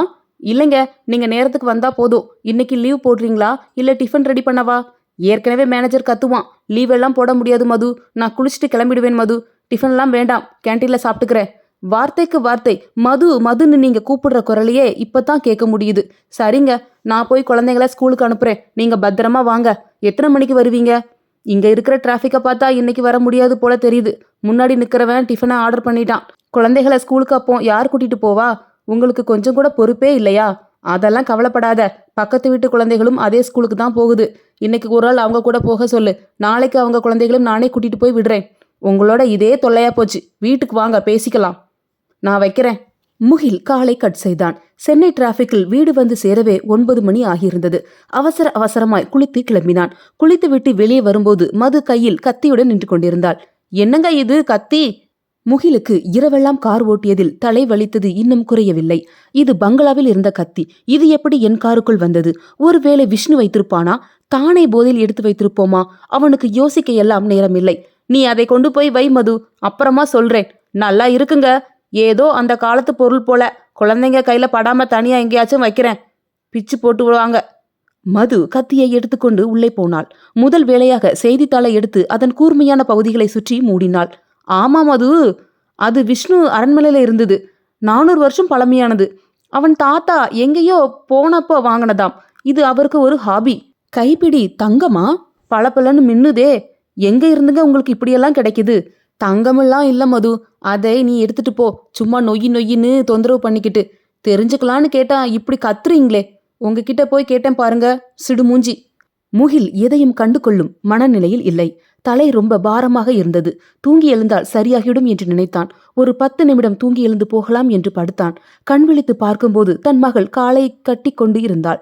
அவள் முகத்தை பார்த்ததுமே முகிலின் முகத்தில் சந்தோஷம் அப்பிக்கொண்டது. நிஷா குட்டி, ஸ்கூல் முடிஞ்சு எப்படா வந்த? உன் கூட டூப்பா, என்னை விட்டுட்டு போயிட்டேல நீ. நானும் தம்பியும் நீ இல்லாம விளையாடணும். இல்லடா, அது அப்பா ரொம்ப தூரம் போக வேண்டியதா இருந்துச்சு. அதான் அடுத்த வாட்டி போறப்ப உன்னை கண்டிப்பா கூட்டிட்டு போறேன், சரியா? நிஷா தலையை ஆட்டிக்கொண்டே மீண்டும் அவனை கட்டி கொண்டாள். பின்வன்மை விட்டு வெளியே விளையாட போனாள். ஏன் மது, ஆபீஸ் போகணும்னு சொன்னேனே, எழுப்பி விட வேண்டியது தானே? நான் எழுப்பினேன், நீங்க அப்படியே கீழே விழ போனீங்க. அதான் நானே இங்க படுக்க வச்சேன். ச்சே, இனி அந்த மேனேஜர் கிட்ட வேற கதை சொல்லணும். போனை எடுத்தான். சார்ஜ் 0 என காட்டியது. தூங்கும்போது ஃபுல் தானே இருந்தது. மது, உன் போனை கொஞ்சம் கொடு, என் போன்ல சார்ஜ் இல்ல. மது, நீயே பேசிடேன், எனக்கு இன்னுமே தலைவலி சரியாகல. உங்களுக்கு காரியம் ஆகும்னா மட்டும் மது மதுன்னு சொல்லுவீங்க. மது பொய் கோபத்துடன் பேசி போனை வைத்தாள். 2 நாளா என் ஞாபகம் எங்க போச்சாம்? அப்ப மட்டும் இந்த மது வேண்டாம். உங்க ஃப்ரெண்ட்ஸ் தான் உலகம், அப்படித்தானே? முகில் மது பேசுவதையே பார்த்து கொண்டிருந்தான். அவன் அருகில் சென்று கூந்தலில் வாசம் பிடித்தான். மது ஓரக்கண்ணால் அவன் செய்வதை ரசித்துக் கொண்டிருந்தாள். அவள் மறுபேதும் சொல்லாததை தனக்கான அனுமதியாக எடுத்துக்கொண்ட முகில் மதுவை கட்டி கொண்டான். சரி சரி, அதெல்லாம் விடு. கொஞ்சம் அப்படியே எட்டி குழந்தைங்க தூங்கிட்டாளாங்கன்னு பாரு. சீச்சி, கையை எடுங்க. என்ன இது? கொஞ்சம் கூட இடம் கொடுத்தா போதுமே, தள்ளி போங்க. இது என்ன கிச்சன்ல புது பழக்கம்? மது திட்டிக்கொண்டே இன்னும் நெருங்கி வந்தாள். அவளிடம் இருந்து சாண்டல் சோப் மனம் வீசியது. முகில் அவளின் காதோரம் தன் முகத்தை வைத்து நன்றாக வாசம் பிடித்தான். நீ தாண்டி என் உலகம், உனக்கு அப்புறம்தான் எல்லாமே. போதும் போதும் விடுங்க, இந்த ரொமான்ஸ் எல்லாம் எவ்வளவு நாளைக்குன்னு நானும் பாக்குறேன். சாண்டல் ஸ்மெல் தூக்குது. நீ வேற தேவதை மது. அவளை அப்படியே இருக்கினான். அவள் கன்னத்தில் பின்னால் இருந்தவாறே முத்தம் ஒன்றை பதித்தான். மது திரும்பி நின்று முகிலின் கண்களையே பார்த்தாள். நாக்கால் தன் இதழை வருடினாள். முகில் சிரித்து கொண்டே அவளை முத்தமிட்டான். இருவரின் கைகளும் கோர்த்து கொண்டனர். மது முகிலின் தலைமுடிக்குள் விரல் விட்டு கோதினாள். அப்பா! சின்னவன் கத்திக்கொண்டே ஓடி வந்தான். மது முகிலை தள்ளிவிட்டாள். இருவரும் ஒருவரை ஒருவர் பார்த்து சிரித்து கொண்டனர். சொல்லுடா நரேன், என்னாச்சு? முகில் தன் மகனை தூக்கி கொண்டான். நீ ஊருக்கு போயிட்டல்ல, அப்போ அக்கா ரொம்ப குறுப்பு பண்ணுனா, என்ன அடிச்சுட்டே இருந்தாப்பா. அப்பனுக்கு பிள்ளை அப்படியே பிறந்திருக்கு. உங்க அப்பா கூட குறும்புதாண்டா. மது சிரித்தாள். நீ வாடா கண்ணா, நாம போய் என்னன்னு கேட்போம். முகில் மதுவை பார்த்து சிரித்தபடியே போனான். அங்கே நிஷா யாருடனோ தனியாக பேசிக் கொண்டிருந்தாள். பாப்பா, யாரங்க? இங்க வாங்க. தனியா என்ன பண்ணிக்கிட்டு இருக்கீங்க? தம்பி ஏதோ கம்ப்ளைண்ட் சொல்றான் பாருவம் மேல. என்னாச்சு கேளுங்க. இருப்பா, இந்த புது அங்கிள் நல்லா விளையாடுறாரு. நான் இன்னும் ரொம்ப நேரம் விளையாடிட்டு தான் வருவேன். முகில் எட்டி பார்த்தான். அங்கே யாரும் இல்லை. குழந்தை ஏதோ விளையாட்டுக்கு சொல்லும் போல என நினைத்தான். அங்கதான் யாருமே இல்லையம்மா, யாரோட பேசிட்டு இருக்க? நிஷா அவன் பேசியதை காதில் போட்டுக்கொண்டது போலவே தெரியவில்லை. அவள் பாட்டுக்கு கையையும் காலையும் ஆட்டி ஏதேதோ பேசி சிரித்து கொண்டிருந்தாள். சரி வாங்க, எல்லாரும் சாப்பிடலாம். மது இரவு நேர உணவுக்காக அழைத்தாள். எல்லோரும் சாப்பிட்டு விட்டு படுத்தனர். மது விளக்கை அணைத்தாள். என்ன சார், இன்னைக்கு ஏசியா இவ்வளவு சில்லுன்னு வச்சிருக்கீங்க? முகில் பதில் எதுவும் பேசாமல் சிரித்துக்கொண்டே குளிருக்கு இதமாக அவளை அணைக்க அந்த இரவு ரம்யமாக இருந்தது. அத்தியாயம் 6. மைக்கேலை கோர்ட்டில் ஆஜர்படுத்தி சிறையில் அடைத்தனர். அவன் மீதான வழக்கு விசாரணை 1 வாரம் தள்ளி வைக்கப்பட்டிருந்தது. அவனை விசாரிக்க வேண்டும் என்று தங்கள் பாதுகாப்பில் காவல்துறையினர் எடுத்திருந்தனர். மதலை முத்துவை இவனை நெருங்கிவிடாமல் வெயிலில் வேலை கொடுத்து அனுப்பிவிட்டனர். இது இன்ஸ்பெக்டருக்கு மிகவும் வசதியாக போனது. விசாரணை என்ற பெயரில் மைக்கேலை விதம் விதமாய் சித்திரவதைக்கு உள்ளாக்கினர். ஏற்கனவே அடி வாங்கி களைத்து போயிருந்த அவன் உடல் இனியும் நிற்க முடியாது எனும் அளவிற்கு அடிகள் விழுந்தது. இதெல்லாம் அவன் இனி எந்த வகையிலும் எழுந்து நின்றுவிடக் கூடாது என்பதற்காகவே நடப்பதாக மைக்கேலுக்கு தோன்றியது. தினமும் நேரம் ஆனால் அவனுக்கு உணவு வந்தது. ஆனால் இரவு பகல் பார்க்காமல் அடி விழுந்து கொண்டே இருந்தது. என்னலே ராயர் மவனே, கையெழுத்து போடுதியா? கையெழுத்து போட தெரியுமானா உனக்கு? இன்ஸ்பெக்டர் கேட்டார். இவர் என்ன கையெழுத்து நம்மிடம் கேட்கிறார் என மைக்கேல் குழம்பினான். தாடையிலிருந்து ரத்தம் ஒழுகிக் கொண்டிருந்தது. வாயை மூடக்கூட முடியவில்லை. என்னவாக இருக்கும் என்பதற்காகவே பார்வையை வைத்துக்கொண்டு நிமிர்ந்து பார்த்தான். என்னல பார்க்க? இன்ஸ்பெக்டர் ஏளனமாக பார்த்தார். விவரம் தெரிஞ்சுதான் போடுவியோ? உன் ஆசையை ஏன்ல கேட்கணும். படிச்சு பார்த்தே போடு. வேணாம், நீ படிக்காத, நானே காட்டுதேன். முத்தப்ப ராயர் மகனாகிய மைக்கேல் ஆகிய நான் 2 கிலோ ஹெராயின் கடத்தினேன். பணம் சம்பாதிக்கும் நோக்கில் இவ்வாறு செய்தேன். இதில் மாறனையும் பங்கு தருவதாக நானே பணத்தாசை காட்டி கூட்டு ஏற்படுத்தி கொண்டேன்.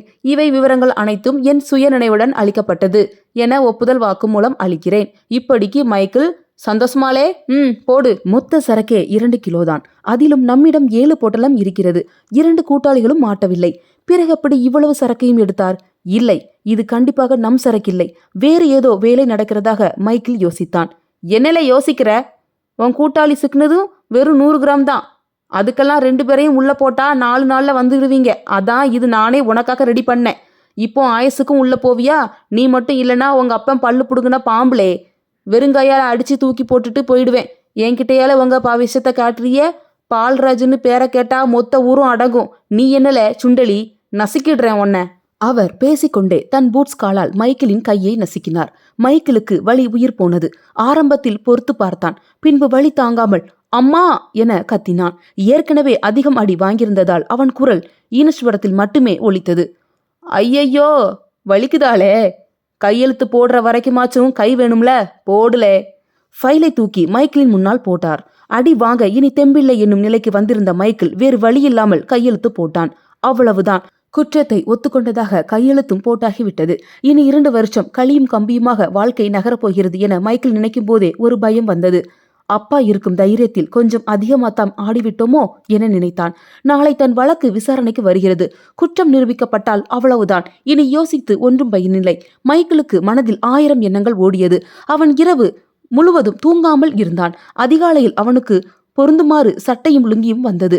வேறு ஏதாவது கைதியின் உடையாக இருக்கக்கூடும். முகத்தில் இருந்த இரத்தக்கரையெல்லாம் போக அவனை குளிக்க வைத்து புது உடைகள் அணிய வைத்தனர். காயமெல்லாம் ஏதேன்னு கேட்டா வலிக்கு விழுந்தேன்னு சொல்லணும். ஜட்ஜையா முன்னாடி கை கட்டி நிக்கணும். வேற ஏதாவது பேசுன மறுபடியும் வலிக்கு விழ வேண்டியதா இருக்கும். ஏட்டு ஒருவர் வந்து சொல்லிவிட்டு போனார். என்னல மாப்பிள ரெடியா? இன்ஸ்பெக்டர் உள்ளே வந்தவுடன் மைக்கேலை விசாரித்தார். தான் ஜெயித்து விட்டோம், இனி மொத்த ஊரும் தன் கைக்குள் தான் என நினைக்கவே அவருக்கு இருமாப்பு உருவானது. மைக்கேலுக்கு கைகளில் விளங்கிட்டு ஜீப்பில் ஏற்றினர். பழைய சட்டை ஒன்றும் அழுக்கு லுங்கியுமாக பார்க்கவே பரிதாபமாக நின்றான். மைக்கேலுடன் இன்னொரு கைதியும் ஏற்றிக்கொண்டனர். அடுத்த 1 மணி நேரத்தில் ஜீப் கோட்டை அடைந்தது. இன்னொரு ஜீப்பில் மாறன் வந்து இறங்கினான். மாறனுக்கும் மைக்கேலை போலவே அழுக்கு சட்டை லுங்கியும் மாட்டிவிடப்பட்டிருந்தது. அவனுக்கும் என்ன பேச வேண்டும் என்பதை சொல்லிக் கொடுத்துதான் கூட்டி வந்திருக்கிறார்கள் என மைக்கேல் நினைத்தான். மாறன் மைக்கேலின் முகத்தை பார்க்கவே முடியாமல் தலையை தொங்க போட்டு கொண்டிருந்தான். மாறனை பார்த்ததும் பேச்சியம்மாள் கண்ணீருடன் ஓடி வந்தாள். ஏன் ராசா, உன்னை திருத்துறதா நினைச்சு உன் வாழ்க்கையே நானே பால் பண்ணிட்டேனே. இந்த பாவிக்கு எந்த சென்மத்துல மன்னிப்பே இல்லப்பூ என மாறனை தழுவிக்கொண்டு அழுதாள். மாறனுக்கும் தன் தாய் அழுவதை பார்த்து கண்ணீர் வந்தது. ராயரின் காரும் நீதிமன்ற வளாகத்தில் நுழைந்தது. ராயர் வக்கீலுடன் மைக்கேலை பார்த்து நடந்து வந்தார். மைக்கேலுக்கு அவரின் முகத்தை பார்க்க கூட திறனி இல்லாமல் தலை குனிந்து நின்றான். ராயரே அவன் அருகில் வந்து அவன் தலையை தொட்டு தூக்கினார். மைக்கேலுக்கும் கண்ணீர் வந்தது. குலுங்கி குலுங்கி அழ ஆரம்பித்தான். ராயர் திரும்பி வக்கீலை பார்த்தார். இன்ஸ்பெக்டர், என் கட்சிக்காரர் அவர் அப்பா கூட தனியா பேசணுமா, கொஞ்சம் அலோவ் பண்ணுங்க என வக்கீல் கேட்டார். ஏன் முன்னாடியே பேசுங்க என கூறிய இன்ஸ்பெக்டர் பக்கத்தில் வந்து நின்று கொண்டார். நீங்க ஏதாவது பேசணும்னா அப்படி போய் பேசிட்டு வாங்க என்று பேச்சியம்மையையும் மாறனையும் பார்த்து கூறினார். ராயரை அவமானப்படுத்தியதாய் நினைத்து ஏளனமாய் பார்த்தார். ராயர் அவரை ஏறிட்டு பார்த்து மைக்கேலை பார்த்து திரும்பிக் கொண்டார். மைக்கேலு, நீ ஆம்பளடா, எதுக்கும் கலங்காத. என்ன வந்தாலும் நான் உன்னை விட்டுற மாட்டேன். தைரியமா இருக்கணும் என்ன? மைக்கேல் கண்களை துடைத்துக்கொண்டு தலையை ஆட்டினான். வக்கீல் வந்து உள்ளே என்ன நடக்கும் எனவும் என்னென்ன சொல்ல வேண்டும் என்றும் அவனுக்கு எடுத்து சொன்னார். மைக்கேல் அவர் சொல்வதை கவனமாக கேட்டுக்கொண்டான். இன்னும் 1-2 மணி நேரத்தில் அவன் வாழ்க்கை மாறப்போகிறது. எனினும் இப்போது ராயரை பார்த்து அவனுக்கு கொஞ்சம் ஆறுதலாக இருந்தது. போதும் போதும், ஹியரிங் ஆரம்பிச்சிருவாங்க. உங்க அப்பா அம்மாவன் பாசத்தை எல்லாம் சென்ட்ரல் ஜெயில மொத்தமா காட்டிக்கலாம். நகருங்க. இன்ஸ்பெக்டர் மைக்கேலை நெட்டி தள்ளினார். மைக்கேல் ராயரை திரும்பி திரும்பி பார்த்தபடியே குற்ற உணர்ச்சி நீங்காதவனாய் நடந்தான். Michael, Michael, Michael. அவன் பெயர் சம்பிரதாயமாக 3 முறை அழைக்கப்பட்டது. நீதிபதிக்கு வணக்கம் வைத்தவாறு கையை கட்டிக்கொண்டு நின்றான். வழக்கமான சத்தியம் வாங்கும் நடைமுறைகள் தொடர்ந்தது. பைபிளின் மீது கை வைத்து நான் சொல்வதெல்லாம் உண்மை, உண்மையை தவிர வேறெதுவும் இல்லை என கூறி தலையை மறுக்கும்படி குனிந்து கொண்டான். நீதிபதி தலை நிமிர்ந்து அவனை பார்த்தார். நீதான் மைக்கேலா என கேட்டார். ஆமாங்கய்யா, மைக்கேல் பணிவுடன் பதில் கூறினான். உன் பேர்ல சாட்டப்பட்ட குற்றம் என்னன்னு தெரியுமா? போதைப் பொருள் கடத்தினாயா? இல்லங்கய்யா என மைக்கேல் கூறியவுடன் நீதிபதியின் நெற்றி சுருங்கியது. என்ன என்பது போல் இன்ஸ்பெக்டரை பார்த்தார். இன்ஸ்பெக்டருக்கு பதற்றமானது. ஏதோ பேச வாயெடுத்தவர் நீதிபதி அனுமதி தராமல் யாராவது பேசினால் நீதிமன்ற அவமதிப்பாகும் என நினைத்து தலையை குனிந்து கொண்டார். நீ கடத்தலனா எதுக்கு ஒப்புதல் வாக்குமூலத்துல கையெழுத்து போட்ட? உன்னை யாராவது மிரட்டு கையெழுத்து போட சொன்னாங்களா? இன்ஸ்பெக்டர் தாயா ஏதோ காகிதத்துல கையெழுத்து கேட்டாரு, போடலன்னு சொன்னதுக்கு தான் அடிச்சாருங்க ஐயா. மைக்கேல் நீதிபதியிடமே தன் காயங்களை காட்டினான். வக்கீல் என்னவெல்லாம் சொல்லிக் கொடுத்து அனுப்பினாரோ அதை எதுவும் பிசகாமல் அப்படியே செய்தான். கணம் நீதிபதி அவர்களே, குற்றவாளி வழக்கை திசை திருப்ப பார்க்கிறார். அரசு வக்கீல் குறுக்கிட்டார். குற்றம் நிரூபிக்கப்பட்டால்தான் குற்றவாளி, அதுக்கு முன்னாடி குற்றம் சாட்டப்பட்டவர்தான். சாட்சி இருக்கா என நீதிபதி கேட்டார். இருக்குங்கய்யா, இவரோட கூட்டாளி மாறன் ஒருத்தரையும் விசாரிக்க அனுமதிக்கணும். நீதிபதியின் அனுமதி பெற்றுவிட மாறன் மாறன் மாறன் என 3 முறை அழைத்தார். ஏட்டு மதுளைமுத்து மாறனை அழைத்து வந்தார். மைக்கேல் மக்களோடு அமர்ந்திருக்கும் தன் தந்தையே அடிக்கடி பார்த்து கொண்டிருந்தான். இவ்வளவு தூரம் தன்னால் அவருக்கு அவமானம் ஏற்பட்டு விட்டதே என்ற குற்ற உணர்ச்சியே அவனை குத்தி கொண்டிருந்தது.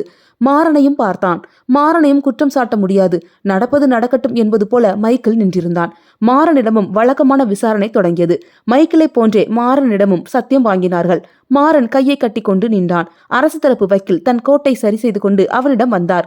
ஹெராயின் கடத்தினீங்களா மாறன்? ஆமாங்க ஐயா. மாறன் தலை குனிந்தவாறே பதிலளித்தான். இது அரசாங்கத்துக்கு விரோதம்னு உங்களுக்கு தெரியுமா? தெரியுமுங்கய்யா. ஏதோ பணத்துக்கு ஆசைப்பட்டு கடத்திட்டேன். மாட்டிக்க மாட்டேன்னு நினைச்சேன். ஆனா போலீஸ் பிடிச்சிட்டாங்கய்யா. சரி, இதோ எதிரில் நிற்கிறாரே, இவர் யாருன்னு தெரியுதா? தெரியுங்கய்யா. இவர் ராயர் ஐயாவோட புள்ள, பேரு மைக்கேல். இவரும் நானும் தான் ஒன்னா சுத்துவோம். சுத்துவோம்னா என்ன அர்த்தம்? கோர்ட்ல எது பேசினாலும் தெளிவா தான் பேசணும். எனக்கு படிப்பு ஏறலையா, அதனால சும்மா அவர் கூட உட்காந்து பொழுது போக்குவோம். ஊருக்குள்ள அங்க இங்கன்னு போயிட்டு வருவோம். எப்பயும் ஒன்னாதான் இருப்போங்க. இப்போ ஹெராயின் கடத்திருக்கீங்களே, அதுலயும் இவருக்கு பங்கு இருக்கா? இல்லைங்கய்யா. மாறன் மறுத்து கூறியது மொத்த நீதிமன்றமும் உன்னிப்பானது. அத்தியாயம் 7. பொழுது இனிதாக விடிந்தது. முகில் லேட்டாகத்தான் எழுந்தான். அவசரமாய் குளித்து கிளம்பினான். என்னங்க இது, கழுத்துல சிவந்து போயிருக்கு? மது கேட்டாள். உன் கைங்காரியம்தான். விடிஞ்சதுக்கு அப்புறம் ஒண்ணுமே தெரியாத மாதிரி இப்போ என்ன கேட்டா நல்ல பிள்ளை ஆகிடுவியா? போங்க. மது அவனை அடிக்க கையை ஓங்கினாள். அவன் அவளை பின்னால் இருந்து அணைத்து கொண்டான். மது அவனை தள்ளிவிட்டாள். முகில் சிரித்து கொண்டே அலுவலகம் கிளம்பினான். ஆபீஸ் பரபரப்பாக இயங்கிக் கொண்டிருந்தது. முகில் ஒவ்வொரு கேபினாக கடந்து நேராக மேனேஜர் அறைக்கு சென்றான். Good morning sir. வா முகில். என்னப்பா திடீர்னு இந்த பக்கம்? மேனேஜர் ஃபைலை பார்த்தபடியே பேசிக் கொண்டிருந்தார். இல்ல சார், நேத்து ஒரு மெடிக்கல் எமர்ஜென்சி, கார் ஆக்சிடென்ட், அதான் சடனா லீவ் போட வேண்டியதா போச்சு. Sorry sir. இதோ பாருங்க முகில், நான் ஒன்றும் மற்ற மேனேஜர் மாதிரி நான் தான் இங்க ராஜா, எனக்கு 2 கொம்பு முளைச்சிருக்கு அப்படியெல்லாம் ஆடுற ஆள் கிடையாது. என்னை பொறுத்தவரை நீங்க எல்லாரும் ஒரே டீம் தான். அதுதான் எனக்கும் உங்ககிட்ட ஒரு ஃப்ரெண்டு மாதிரி பழகிக்கிட்டு இருக்கேன். ஆனா அதையே நீங்க அட்வான்டேஜா எடுத்துக்கிட கூடாது. சார், என்ன போய் இப்படியெல்லாம் சொல்றீங்களே சார். 1000 தான் இருந்தாலும் நான் உங்க விசுவாசி. என்னையே போய் அட்வான்டேஜ் எடுத்துக்கிறேன்னதெல்லாம் சொல்லலாமா? உடனே ஐஸ் வைக்க ஆரம்பிச்சிருவீங்களே. ஆஃபீஸ் ஒர்க்ல டிசிப்ளின் ரொம்ப முக்கியம்ப்பா. நீங்க பாட்டுக்கு வந்துட்டு போறதுக்கு இது என்ன சத்திரமா? லாஸ்ட் ப்ராஜெக்ட்டுக்கு நீங்க 10 நாள் தான் டைம் கொடுத்தீங்க. நான் அதுக்குள்ள கரெக்டா சப்மிட் பண்ணலையா? எல்லாத்துக்கும் ஒரு பதில் வச்சிருப்பீங்க. உங்க லாஸ்ட் ப்ராஜெக்ட் முடிஞ்சு கிளைண்ட்டுக்கிட்டே போயாச்சு. இந்த ப்ராஜெக்ட் என்னாச்சு? நாளைக்கு டெட்லைன். இப்போ போய் நீங்க லீவ் போட்டுட்டு இருந்தா கிளைண்ட்டுக்கிட்ட யாரு பதில் சொல்றது? சரி சரி போங்க. லெட்டர் எழுதி சப்மிட் பண்ணிட்டு வேலையை ஆரம்பிங்க. இன்னைக்கு ஈவினிங்குள்ள எனக்கு ப்ராஜெக்ட் ரிப்போர்ட் வேணும். நாளைக்கு சப்மிட் பண்ணலனா உங்க மேலதான் ஆக்ஷன் எடுக்க வேண்டியிருக்கும். அவர் பேச பேச முகிலுக்கு திடீரென்று தலையேனோ சுற்றுவது போல் வந்தது. அவர் பேசும் வார்த்தைகள் எதிரொலியாய் இவன் காதில் விழுந்தது. நொடிகள் செல்ல செல்ல என்ன பேசுகிறார் என்று தெரியாத நிலைக்கு வந்தான். பதில் சொல்ல எத்தனிக்கும் போது நான் குளறியது போல தெரிந்தது. முடிச்சிடலாம் சார், நான் பாத்துக்கிறேன், அன்னிச்சையாக கூறியவன் அப்படியே திரும்பினான். கதவு கைப்பிடி எங்கோ தொலைவில் இருப்பது போல் பட்டது. திடீரென்று என்னாச்சு? அவன் யோசித்துக் கொண்டே தடுமாறி நடந்தான். கதவை திறக்க தடுமாறுவதை கண்ட manager, Mukil, are you okay என வினவினார். Yes yes sir, I am okay. ஒரு வழியாக கதவை திறந்து வெளியே வந்தான். அவன் தன் கேபினுக்கு சென்று கணினியை எழுப்பினான். ஏனோ வியர்த்தது வந்தது. தலை சுற்றி இன்னும் நிற்கவே இல்லை. தன்னை சுற்றிலும் ஏதோ ஒரு மாய உலகம் போல் தோன்றியது. தலையை தூக்கவே முடியாதது போல் வந்தது. சமாளித்து வேலை செய்தான். லஞ்ச் அவரில் கேரியரை திறந்தான். சாப்பாட்டிலிருந்து கெட்ட வாடை வீசியது. எப்படி கெட்டு போயிருக்கும்? ஒருவேளை சரியாக கழுவாமல் போட்டிருப்பாளோ? ச்சே, மதுவுக்கு இன்னும் பொறுப்பே வரவில்லை என்று மனதுக்குள் திட்டிக் கொண்டிருந்தான். முகில், எப்படி இருக்கீங்க? சக அலுவலர் தலையை நீட்டி கேட்டவர் அதிர்ச்சியானார். என்ன சார், இப்படி மழையில நனைஞ்ச மாதிரி வேத்து போயிருக்கு. என்னாச்சு உங்களுக்கு? ஒண்ணுமில்ல சார், தலைவலி, அதான். வெறும் தலைவலின்னா வேர்க்கவா செய்யும்? நான் வேணும்னா டேப்லெட் தரவா? வேண்டாம் சார், சரியாகிடும். வெறும் டயர்ட் தான், கொஞ்சம் டிராவல் அதிகமா போச்சு. வெறும் டயர்டுறீங்க, இப்படி வேர்த்து போயிருக்கு.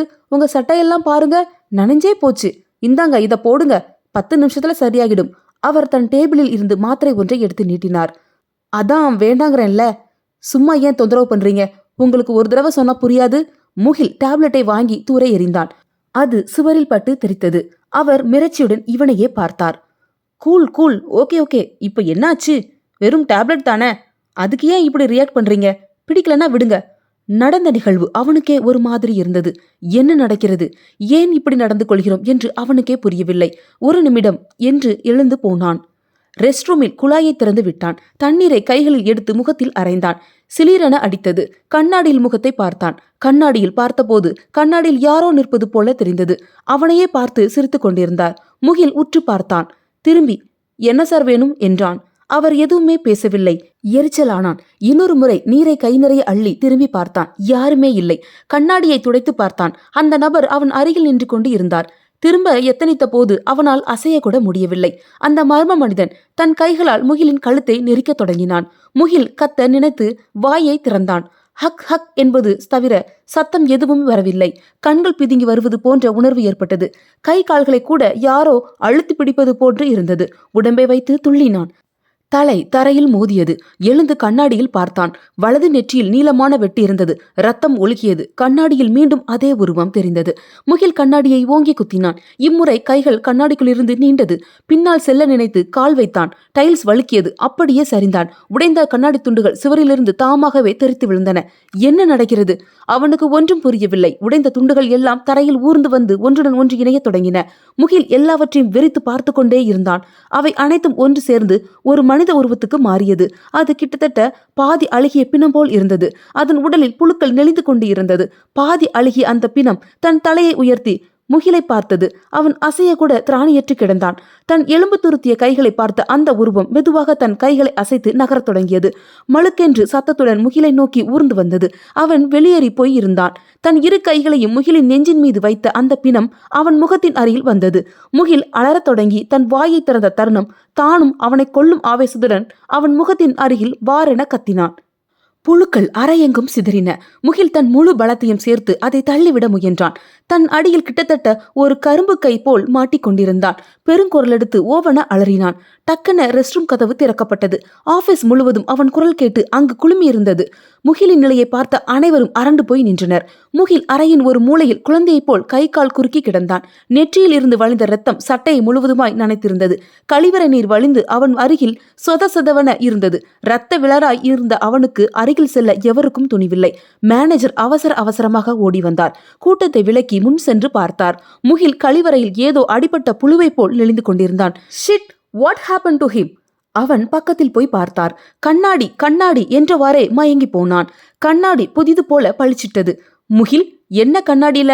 அங்க ஒண்ணு இல்லையே, என்னாச்சு உங்களுக்கு? அவனை உலுக்கினார். முழுவதும் நினைவே இன்றி சரிந்து கிடந்தான். ஆம்புலன்ஸிற்கு கால் செய்தார்கள். மதுவிற்கும் தகவல் சொன்னார்கள். அடுத்த 15 நிமிடத்தில் முகில் ஆம்புலன்ஸில் கிடத்தப்பட்டிருந்தான். முழு அலுவலகமும் அவனையே மிரட்சியுடன் பார்த்து கொண்டிருந்தது. அத்தியாயம் 8. மாறனின் ஒரு பதிலால் வழக்கே திசை திரும்பும் நிலைக்கு ஆளாயிருந்தது. மைக்கேல் தன் கண்களையே நம்ப முடியாமல் ஆச்சரியத்தில் உறைந்து போயிருந்தான். ராயரை தேடி பார்த்தான். ராயர் சிறு புண்டையுடன் அவனையே பார்த்தார். பெருமிதமாக மீசையை முறுக்கிவிட்டு கொண்டார். மைக்கேல் திரும்பி வக்கீலை பார்த்தான். வக்கீல், இனி அவ்வளவுதான், நான் பார்த்துக் கொள்கிறேன் என்பது போல தலையசைத்தார். அரசு தரப்பு வக்கீல் கொஞ்சம் ஆடித்தான் போயிருந்தார். மாறனின் இந்த பதில் அவர் துளியும் எதிர்பார்க்கவில்லை. கொஞ்சம் நல்லா யோசிச்சு சொல்லுங்க, இவருக்கு இதில் சம்மந்தம் இல்லையா? Objection my Lord. கூட்டாளியே இதில் சம்பந்தம் இல்லை என்று சொன்ன பிறகும் இப்படி கேள்வி கேட்பது அவரை குற்றவாளியாக்க முனைவது போலுள்ளது. கிராண்டட். வழக்கு முழுவதும் மைக்கேலுக்கு சாதமாகிவிட்டதாகவே தெரிந்தது. அரசு தரப்பு வக்கீல் தன் விசாரணையை அதற்கு மேலும் தொடர விருப்பம் இல்லாமல் முடித்துக் கொண்டார்.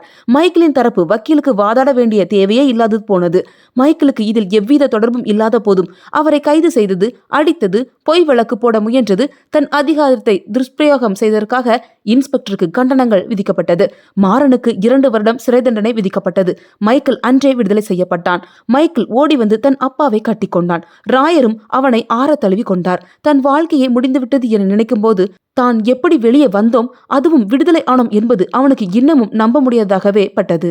எப்படியோ என்னை வெளியில கொண்டு வந்துட்டீங்க.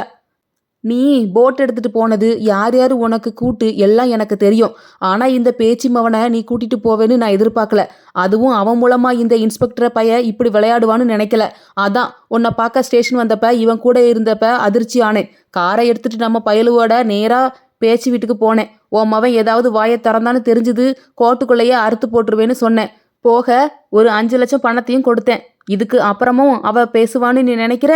நான் வெளியில வருவேன்னு நானே நினைக்கவே இல்லப்பா. முதல்ல வீட்டுக்கு போகலாம்ப்பா. ஆனா மாறனை நினைச்சாதான் கவலையா இருக்கு. அதெல்லாம் பார்க்காத, 2 வருஷம் தானே. வெளியில வந்த உடனே நாமளே மார்க்கெட்டுக்குள்ள கடை வச்சு கொடுத்துடுவோம். ஏலே, ஒரே குத்து. அந்த மைக்கேல் பைய இனி இருக்கக்கூடாது. இன்ஸ்பெக்டர் ஒருவருடன் பேரம் பேசிக் கொண்டிருந்தார். என்ன சார், சாட்சின்னு கூட்டியாந்துட்டு குத்த சொல்றியலே, அதுவும் கோர்ட்டுக்குள்ள? அதெல்லாம் உனக்கென்னலே, உன் மேல எந்த கேஸும் போடாம நான் பாத்துக்கிடுதேன். அப்பனும் பிள்ளையும் ரொம்பவே ஆடிட்டானுங்க. செல்லுக்குள்ளால முடிக்கலான்னு தான் பொறுமையா இருந்தேன். இனியும் விட்டு வச்சா அது எனக்கு நல்லதில்ல. எப்படியோ வெளியில வந்துட்டானுவ. இனி அவனுங்க குறி நானாதான் இருக்கும். அது உங்க பிரச்சனை சார். ஏதாவது சமாதானம் பேசிக்கிடுங்க. உங்க பேச்ச கேட்டு மைக்கில் குத்துனா ராயரு கையால நான் சாகணும்ல. இன்னைக்கு மைக்கில முடியல, நாளைக்கு ராயரை நானே முடிச்சுக்கிறேன். அதுக்கு பிறகு மொத்த தூத்துக்குடியும் என் கையில தானே. என்ன இருந்தாலும் ராயரு மவனில்லைங்களா, அதான் கை வைக்க யோசிக்கிறேன். இன்னும் 10 நிமிடத்தில் இருவரும் கிளம்பி போய்விடுவார்கள். அவர்கள் சென்று விட்டால் பிறகு கண்டிப்பாக ராயர் ஏதாவது செய்வார். இல்லை என்றாலும் மைக்கேல் கண்டிப்பாக நம்மை விடமாட்டான்.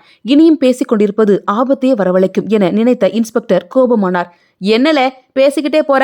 இப்ப மட்டும் நீ போய் குத்தல, உன் பேர்ல 8 கேஸ் இருக்கு. நானே உன்னை என்கவுண்டர்ல முடிச்சிருவேன். நாளைக்கு பொழுது தாண்ட மாட்டேன். ஜீப்ல கத்தி இருக்கு. ஒரே சொருகா குத்திட்டு ஓடு. உன்னைய துரத்துற மாதிரி வந்து நானே தப்பிக்க வைக்கிறேன். போல.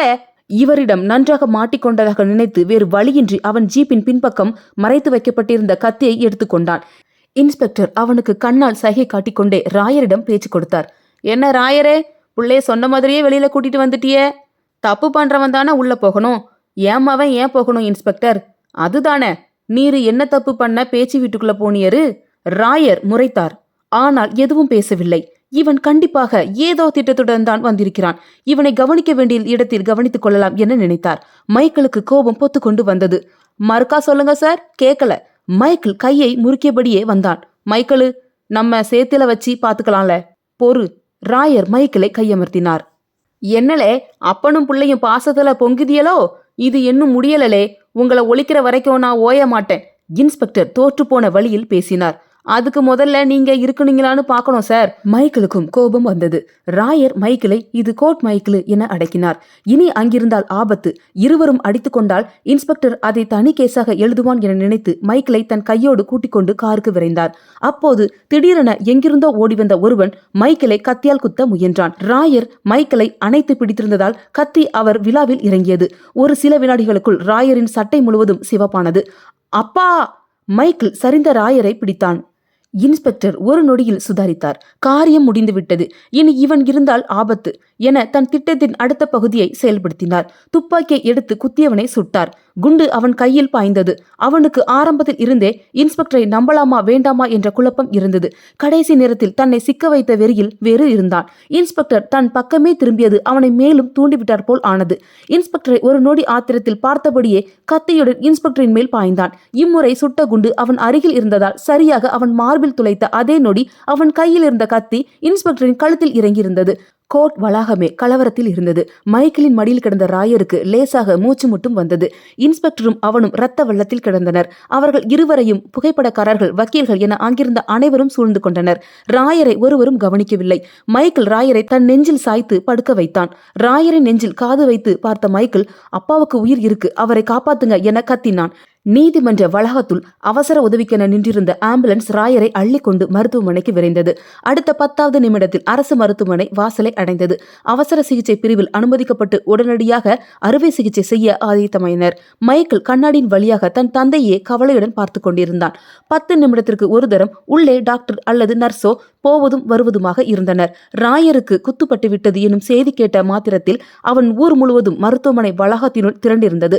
மைக்கேலுக்கு இப்பொழுதுதான் எல்லாம் சரியாகி வருவதாக தோன்றிக் கொண்டிருந்த சமயம் ஒரே நொடியில் இப்படி மாறும் என்று அவன் நினைக்கவே இல்லை.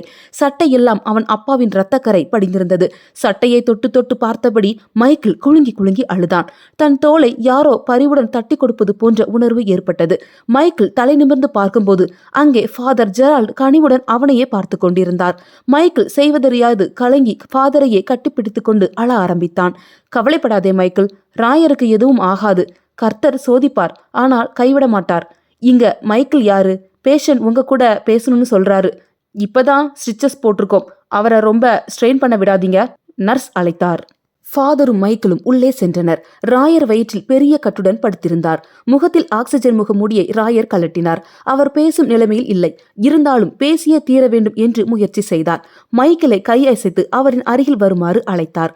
அப்பா! மைக்கேல் அவன் அருகில் போனான். ராயரின் கையை ஆதரவாக பிடித்து கொண்டான். இருவரின் கண்களிலும் கண்ணீர் வழிந்தது. மைக்கேல் தன் கையை துடைத்துக் கொண்டான். ராயரின் அருகில் குனிந்தான். ராயர் தன் உடலில் மிச்சம் இருக்கும் பலத்தையெல்லாம் கூட்டி பேசத் தொடங்கினார். மைக்கேலு, நான் பொழைக்க மாட்டேன்ப்பா. நம்ம ஊரையும் ஜனங்களையும் இனி நீதாப்பா பாத்துக்கணும். அப்படியெல்லாம் பேசாதீங்கப்பா. நீங்க இன்னும் ஒரே வாரத்துல பழையபடி ஆயிடுவீங்க. இல்ல மைக்கேலு, நான் பொழைக்க மாட்டேன். உன்னை இன்னைக்கு வரைக்கும் நான் நல்லாதான் கவனிச்சிருக்கேன். உன் மனசு கோணும்படி ஏதாவது செஞ்சிருந்தா மனசுல வச்சுக்காத. அப்பா, நான் தான் உங்களுக்கு நல்ல பிள்ளையா நடந்துக்கல.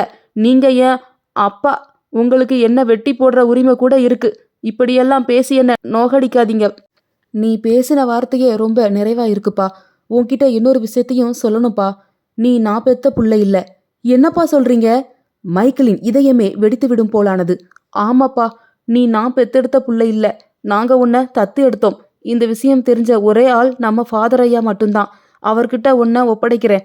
அதோடு ராயரின் மூச்சும் அடங்கிவிட்டிருந்தது. மைக்கேல் அப்பா என்ற கதறி அழுதான்.